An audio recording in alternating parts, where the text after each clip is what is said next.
You high school dropout idiot, even without any common sense. David, the sales manager, suddenly yelled. What are you listening to during the meeting? Take it off now. Apparently, David is picking on my hearing aid. I had already informed him that I am hearing impaired. So, he should know that what I wear on my ear is a hearing aid, not an earphone. Even though he knows, David yells out as if my hearing aid was an earphone. The people from other departments don't know that I am hearing impaired. David's intention is probably to make me look like an ignorant fool in front of them. What's the point of doing that? I didn't feel like responding any further and ignored David's voice. Infuriated by my attitude, David stood up and suddenly knocked over my chair. As the meeting room buzzed, I collapsed to the floor. At that moment, the door of the meeting room opened. Sorry I'm late. In the midst of the commotion, Jones, the CEO, rushed into the meeting room. Jones noticed the tense atmosphere in the room, his eyes widening as he tried to grasp what was happening. As soon as he made eye contact with me lying on the floor, a frown appeared on his face, and his usually rosy cheeks turned pale. Knowing that Jones was watching, David pressed on. Who do you think you are, ignoring me? Don't you dare disrespect me. Jones's face turned even paler. All right, that's enough, I muttered to myself and gave Jones a sly smile. My name is James Smith, and I turned 40 this spring.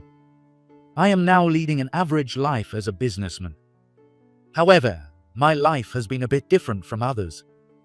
I have a particular trait. I am actually hearing impaired, almost completely deaf. I have early onset bilateral sensorineural hearing loss. This rare disease makes me feel like I'm always trapped at the bottom of the sea. I first noticed something was wrong with my hearing when I was in high school. The sounds around me started to distort, and instead of getting better, the symptoms kept worsening. Worried by the growing discomfort day by day, I went to the hospital and was diagnosed with this condition. Early onset bilateral sensorineural hearing loss is a disease that often develops when a patient is young, causing hearing to deteriorate in both ears. It involves damage to the nerves deep in the ears, gradually making it harder to hear over time. Eventually, I would lose my hearing completely. I spent my youth in fear of this impending silence. What used to be normal no longer was, and there were times I was scared to live. The fear of stepping into a silent world and learning how to survive in it. Balancing both was not easy. But just because I was losing my hearing didn't mean I could stop living. And losing my hearing didn't mean I had to give up on what I wanted to do. I decided to make the most of my remaining abilities and live as fully as possible, which enabled me to reach this age. Thanks to advancements in science, high-performance hearing aids were developed. Along with the progression of the disease, the sign language and lip reading skills I acquired have become vital for living. Lip reading involves understanding words by watching the movement of the speaker's lips, taking their expressions and the flow of the conversation into consideration. However, lip reading alone is not enough to completely understand what others are saying. Even with a hearing aid, it doesn't mean I can hear clearly. So, over time, I combine the fragments of words I hear with the movement of the speaker's lips. Doing this significantly improves my communication skills. I may not be able to converse as smoothly as a person with normal hearing, but in some aspects, I can even surpass them. Losing something allows you to gain something new. This is what I learned from experiencing this disease. Now, living an independent social life is not so difficult for me. This spring, I started working as a sales office clerk at a manufacturing company. The company I joined is called S Corporation, which manufactures electronic components. It is a subsidiary of S Holdings Group. I was assigned to the sales department, but my role is not sales, it's sales office work. Therefore, most of my duties involve support tasks like preparing documents. And I don't have many opportunities to speak directly with customers. Therefore, my hearing impairment rarely affects my work. and I can perform my assigned tasks well. However, the department I was assigned to had a major problem. That problem was David, the sales manager. He is an old-school, authoritarian boss who tries to control his subordinates with a high-handed attitude. Such a style might have been acceptable in the 70s, but it is out of place in today's world. On top of that, David looks down on those with lower education and physical disabilities. He believes that people with low education or disabilities are not worthy of evaluation. I had to drop out of high school due to the disease. So, my final educational attainment is a high school dropout. And I am hearing impaired. To David, I am an easy target. Our HR department sure doesn't hire good people. A high school dropout with no brains. And on top of that, he can't hear. We don't need such a useless person around. What a burden, hey, can you hear me? David said this to me on our first meeting during the introduction phase. Knowing I am hearing impaired, he probably thought I couldn't understand him and felt free to say whatever he wanted. Even if I could hear, David is the kind of person who would say such things without hesitation. I understood David's words perfectly. But I didn't let them shake me, brushing off his abusive language. Instead of getting angry at every unpleasant comment, I pretended not to hear and ignored them. This is a coping strategy I developed over the years. Moreover, this approach was convenient for carrying out my real mission. I'm sorry. Could you speak a bit slower? It's hard to catch everything when you talk so fast. I said apologetically, and David dismissively replied. So you can't hear after all, got it? I'm done. Despite David mocking me, I made sure to perform my job flawlessly. I couldn't give David any chance to exploit my weaknesses. This was the lesson I imposed on myself upon joining this sales department. If I made a mistake, David would use my hearing impairment or lack of education as an excuse to get rid of me. To prevent that, I had to do my job perfectly. At the same time, I kept an eye on David's actions. I watched to see if he was unfairly pressuring his subordinates or engaging in any unethical sales practices, making sure to monitor David's problematic behavior. Accumulating evidence against David is an effective way to protect myself. If I gather enough of his flaws, it becomes both a shield to defend myself and a spear to strike back when necessary. David's mistreatment of his subordinates was horrendous, to say the least. He would insult them in front of everyone, and sometimes drag them into the meeting room, making a lot of noise. It was easy to guess what was happening inside. He might be beating them. However, no one dared to oppose David's outrageous behavior. His authoritarian regime had been in place for so long that his subordinates were completely subdued. Additionally, I noticed something suspicious about the sales figures David reported. The volume of deliveries to a particular client was extraordinarily high. Given the client's size, it seemed impossible for them to handle such a large quantity. Moreover, the discount amount offered to this client was significantly larger than what other clients received. While giving discounts to large clients isn't unusual, the discount rate in this case appeared strange. Supplying an unusable quantity of electronic components at a low price. It seemed suspicious, to say the least. I suspected that David was selling them off illegally. Was David delivering a large volume of underperforming electronic components to client A at a discount and then having them resold to another company, possibly an overseas broker? If client A could sell the components at a higher price to a broker, they would make a profit. It's not a bad deal since they would earn money just by passing on the goods.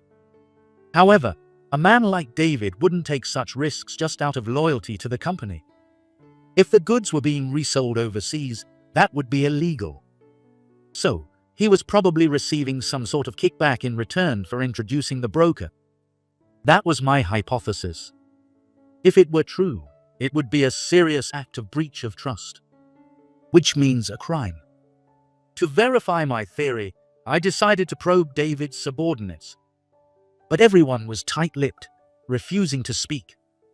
David's grip on his subordinates was too strong. In the midst of this, David discovered what I was doing. "Hey, high school dropout. Why are you sneaking around like a rat?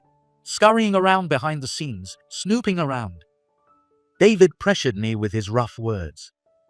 "I'm not doing anything. I was just asking the sales staff about the delivery status." I deliberately spoke haltingly, pretending to be powerless. "Don't lie. You're suspecting me of reselling, aren't you?" "Whether intentionally or not." David lowered his voice. Because of that, I couldn't hear his words clearly. "Sorry, could you speak a bit louder? I couldn't hear you," I said apologetically. David smirked and lowered his voice even further. "So, you can't hear? No matter what you snoop around for, my subordinates won't talk. I'm covering up the poor sales performance for them. Having bad hearing must be tough. You missed my important words." David sneered as he spoke. From his expression, it was clear he was mocking me. But unfortunately, I couldn't get any information from his words. "I'm sorry, I didn't hear anything. Could you please repeat it?" I shouted loudly. David flashed a sinister smile and brought his mouth close to my ear. "No, wait." His loud voice was picked up by my hearing aid, causing a ringing in my ear. I covered my ear and glared at David. "What's that look? You've got something you want to say to me?" David said, hitting my head and walking out of the room. I felt the blood rush to my head. I couldn't let someone like him go unchecked. A sense of justice surged within me. I wanted to chase after him and knock him out. If I wanted, I could overpower David with force. But that wouldn't solve the root of the problem. I held back and calmed myself by noting down the information I had gathered visually instead of audibly.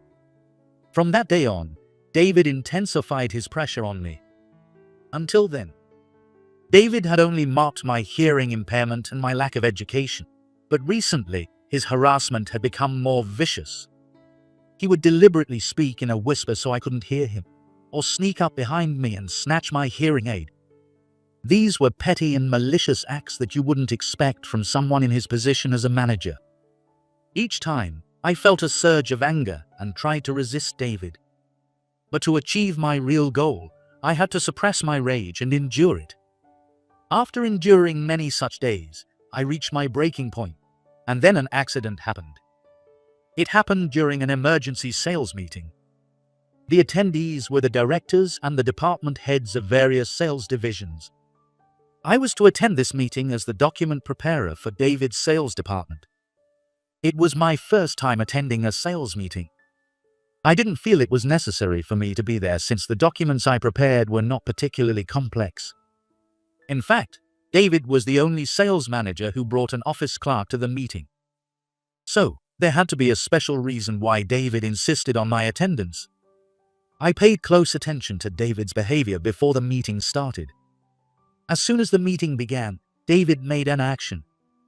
"You high school dropout idiot, even without any common sense." While another department was giving their sales report, David, who was sitting next to me, suddenly shouted, "What are you listening to during the meeting? Take it off now." Apparently, David was picking on my hearing aid.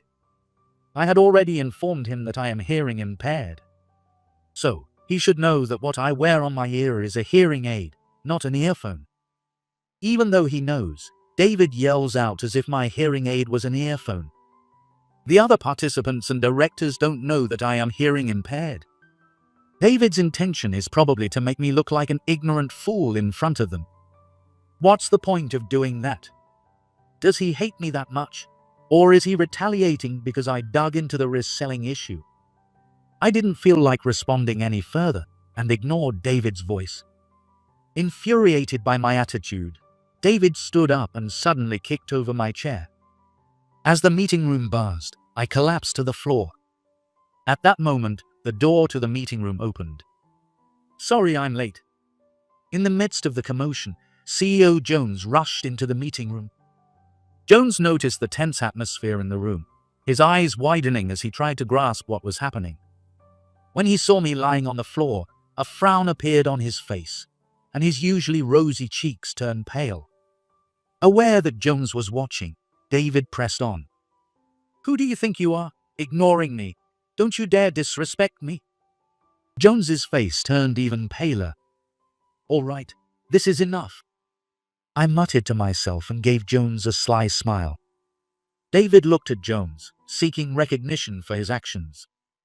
He probably thought he was impressing the directors and department heads present by scolding someone for wearing earphones during the meeting. However, contrary to David's expectations, Jones's face showed intense disgust. David, what do you think you're doing? Jones shouted angrily at David. The unexpected turn of events caused David to falter for a moment. However, he quickly regained his composure and spoke casually. My subordinate was wearing earphones during the meeting, so I reprimanded him. Then he showed a defiant attitude. As I listened to their conversation, I slowly got up and sat back in my chair. I threw a contemptuous smile at David. Seeing this, David's anger flared, and he took a deep breath to shout at me. But Jones stopped him. Are you saying you didn't know he was hearing impaired, David? What? David was at a loss for words. What he has in his ear is not an earphone. You knew it was a hearing aid, yet you acted so cruelly. Jones spoke calmly, but his underlying anger was evident. Well, I was.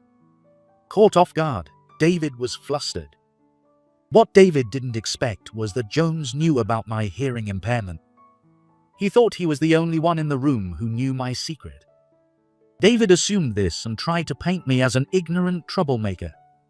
But once it was revealed that he behaved like that, knowing my condition, all the blame shifted to David. The cold stares from the meeting attendees began to focus on David. In the midst of this, Jones glanced at me uneasily. Something that shouldn't have happened had happened, and it was bad news. That was probably what Jones was thinking. President, let's cancel today's sales meeting. There are more pressing issues to resolve before the meeting. I looked Jones in the eyes and spoke firmly. David quickly stepped in front of me, flustered. How dare you, a low-ranking employee, say such things? A high school dropout like you has no right to speak to the president. Shut the heck your mouth up. David yelled, but Jones immediately interrupted. David, you're the one who needs to be quiet. Jones glared at David with disdain. Then he quickly shifted his gaze to me and spoke apologetically. You're right, let's cancel today's meeting. Who is that guy? Although no one said anything out loud, I could sense this question echoing in everyone's minds. The attendees exchanged puzzled glances at Jones's way of talking to me. They found it strange that President Jones was speaking so formally to me, a mere employee. David felt the same. President, why are you to this dude? Just be quiet. Jones shouted without even giving David a chance to talk back. The meeting room fell completely silent. David's misconduct, the president's odd behavior, my identity. Various questions filled everyone's minds, leaving them unable to keep up. A murky atmosphere hung in the air. Today's meeting is adjourned. We'll reschedule and let you know. Thank you all. Jones addressed the attendees with words of appreciation, urging them to leave. David hesitated, unsure whether to leave the room or stay. Feeling increasingly uncomfortable in the tense atmosphere, he took a step forward. But Jones stopped him with a hand gesture. David, come to the president's office, and you too, James. David's eyes widened in shock. The fact that the president calling me James likely fueled his suspicion. He glared at me, but the emotion in his eyes had shifted from hatred to suspicion. It wasn't long before David and I entered the president's office. We were directed to sit on the sofas, and we sat side by side. We hadn't exchanged a word on the way from the meeting room to here. There was nothing more to say to David at this point. On the other hand, David's expression was stiff, perhaps due to fear of me. My presence had shifted from an object of ridicule to something unknown and threatening. Jones sank into the sofa on the other side. However, no words came out immediately. It seemed Jones was unsure how to start the conversation. Curious about what was going to happen, David directed his inquisitive gaze at the president. Noticing this, Jones finally spoke. "David, I think it's best to tell you who he really is first." Jones spoke while glancing at me. "What is this about? Why is the president speaking so formally to this guy?" David said, not bothering to hide his frustration. Jones cut him off. "He is an investigator sent from the parent company." David's face froze at these words. He then looked at me with a fearful expression, trying to gauge my reaction. I gave him a slight nod and a smile. "My actual position is with the investigation office of S Holdings. I am here to monitor compliance within the group companies. There was a reason I was sent to S Corporation. It's because there was a leak from within S Corporation. The investigation was focused on the sales department, specifically the department headed by David, where reports of misconduct were rampant, prompting my involvement. I joined the company under a false identity. Only a few people in the HR department and President Jones knew about my real identity. He's a spy, this coward." David's emotions raged. He wanted to demean me by using the word spy. But in this situation, it was David who was on the edge, not me. He should be the one begging for forgiveness. However, it seemed that he couldn't make that judgment quickly. "David, watch your language." Jones reprimanded David. Taking advantage of the pause in the conversation, I spoke up. "Manager David, I apologize for infiltrating your team under false pretenses. I'm sorry, however. This allowed us to discover many issues with your work behavior and how you treat your subordinates. Due to my hearing impairment, it was challenging for me to jump into a conversation with words flying around. It was fortunate for me that Jones silenced David. Seeing that neither of them spoke, I continued. "Manager David, it seems you've been quite rough with your subordinates, yelling at them in front of others, and even resorting to physical punishment." As I slowly spoke, pausing between phrases, David interrupted. "Wait a minute, I don't yell at my subordinates. That's just tough love and physical punishment. I would never do that. Who said that? Bring them here." David maintained his confident demeanor. He was sure his control over his subordinates was absolute, reflecting his confidence that no one would turn against him. However, even without any dissent from his subordinates, David's actions still deserved punishment. David's behavior towards me was clearly against compliance. Whether I was an investigator or a spy, he couldn't escape his own responsibility. "Your actions towards your subordinates will eventually be revealed. But let's put that aside for now, however. Your behavior towards me is inexcusable." David had looked down on me because of my hearing impairment and my educational background, making me a target for his ridicule. In addition to previous harassment, he tried to make me look like a naughty one listening to music during a meeting and appear like a fool. In today's world, with strict compliance standards, such misdeeds would not be tolerated, unlike in the 70s. "Manager David, do you have anything to say in your defense?" Well, David was speechless.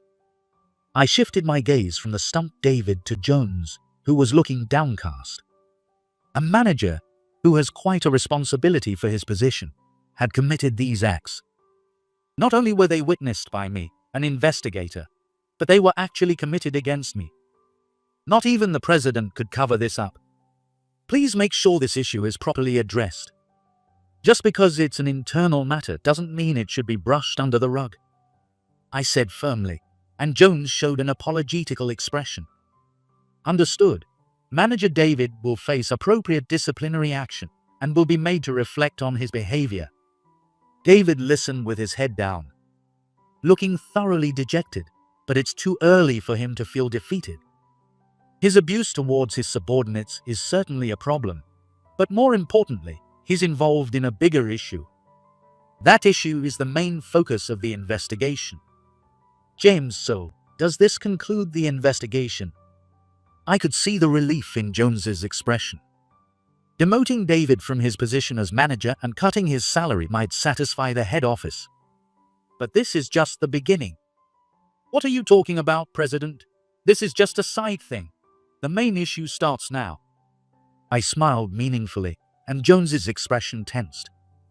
On the other hand, David seemed indifferent, thinking the investigation into him was already over. You're being naive, David, I told myself. President, there's no need for Manager David to reflect on his actions. My words made Jones's face contort with discomfort. He was struggling to understand the meaning of no need for reflection.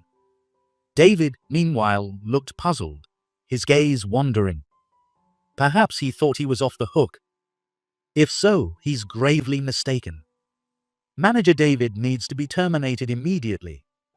The reason is that he has committed acts of breach of trust. This is a crime and a serious compliance violation. It cannot be settled with mere reflection. At that moment, David's face turned red. David tried to say something, but only mumbled, unable to form a coherent response. It was Jones who spoke first. David committed breach of trust. What do you mean? Jones asked, trying to understand my words, while watching my expression closely. He might have expected David was harsh on his subordinates. But the breach of trust was likely a complete surprise. He has been soliciting favors from clients in exchange for kickbacks. I explained the irregularities in the sales department's revenue under David. I also mentioned that we had sent investigators to those clients and confirmed the findings. Of course, sending investigators was preceded by thorough internal investigations. David underestimated me because of my hearing impairment. Even though I wore a hearing aid, he thought speaking softly would ensure I couldn't hear him. He had learned from experience that I couldn't hear quiet conversations and carelessly spoke about things he shouldn't have. It's true that if he whispered behind my back, I wouldn't have been able to hear him. But if he was within my line of sight, it was a different story. I can read lips to a certain extent and understand what the other person is saying. If I can narrow down the context of the conversation, my comprehension becomes quite accurate. Manager David, you made careless statements in front of me. I've documented everything as evidence. You pretended to be deaf and deceived me. David was furious. He still didn't understand his position. This was not the time to argue about my hearing abilities. I didn't hear you with my ears, but I listened with my eyes. I smirked at David and explained about my lip-reading skills. David's eyes widened in shock as he listened. I pressed on further. I recounted with great accuracy where David had spoken and what he had said, watching his face losing color as I spoke. Every conversation in the meeting room without lowering the blinds was completely visible to me. I also know about the insults directed at me and the joke orders you placed on your subordinates. David sank deeply into the sofa. Seeing this, Jones raised his voice. David, you're an absolute rogue.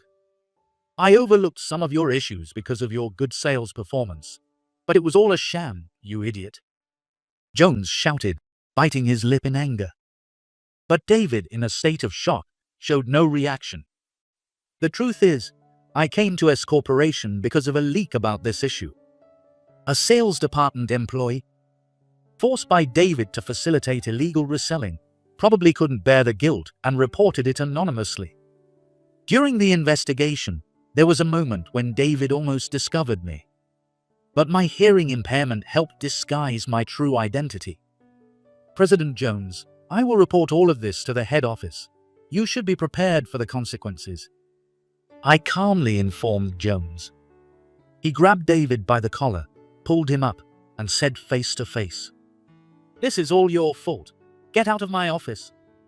Jones's voice was loud enough to echo in the office. However, it seemed David didn't hear it at all. From David's perspective, cornered as he was, the president's words were no longer worth listening to.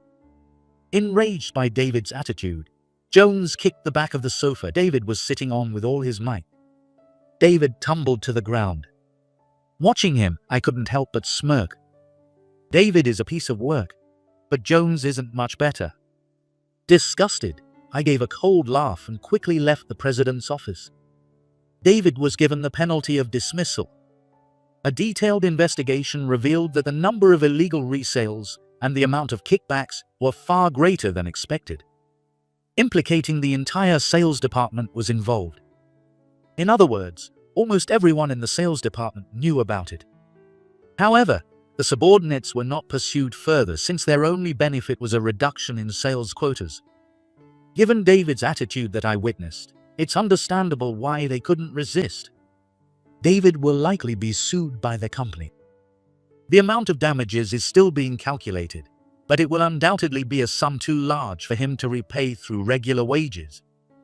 After being fired, David was abandoned by his wife and daughter, whom he had met through an introduction from his superiors, and now lives alone in an old wooden apartment. Most of his assets, including his house and car, were in his wife's name, leaving him with very little money. It's unclear how David will live from now on, but his path will undoubtedly be extremely difficult. As for President Jones, he was transferred to another group company. He ended up in a local construction company as the head of the General Affairs Department. Though he holds the title of manager, he only has one part-time employee under him. In short, he was demoted.